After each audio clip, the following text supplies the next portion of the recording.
Resulallah. Gözümü açıp karayman bu dünyanın halına. Aldın git genişliğim bu güllerde barına.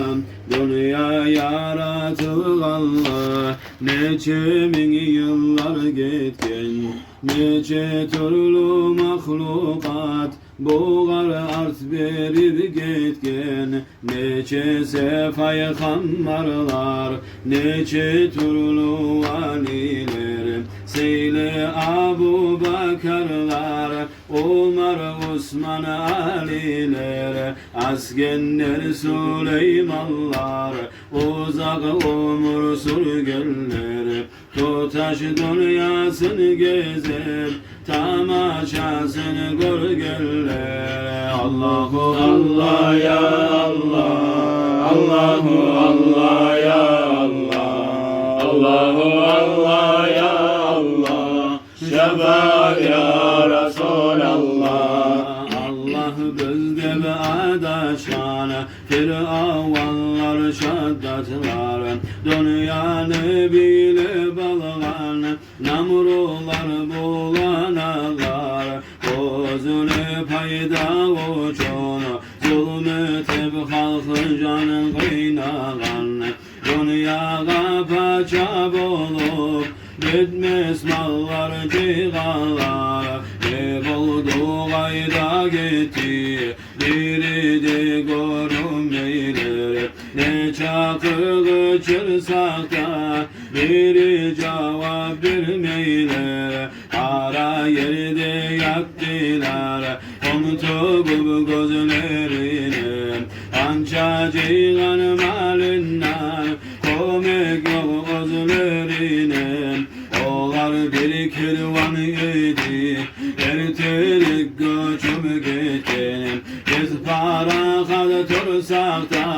biz gideyiz gitkenim, dünya şolay bulgan son, gerek bir sakta kayma, kart bulsam kaytarmandır, geçi aramasayma, kart bulgunca dünyada, seni koyarım oturma, Resul'ün hadisini, olay devletin durma, Apıl turganın tamam, enni tüzelme kara, gözün görüp turasan, geçilir gidip baram, ertelekten haziret, ahiret hazır, gençlikte özgen cana, çıksın seni yazığa, bir oğlum var boynuna, onu bilmek gerek, hali kaydan bulsun de, vurte verme arek, olsa kakıp yoktur, gelgenin bilmeyi kadir, malina uy ahlune, bozar tabi canın alir,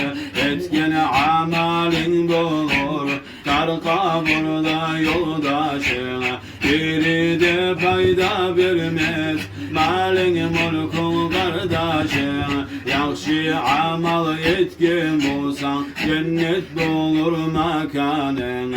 ama talaysız bulsan, Allah bilsin ekinin.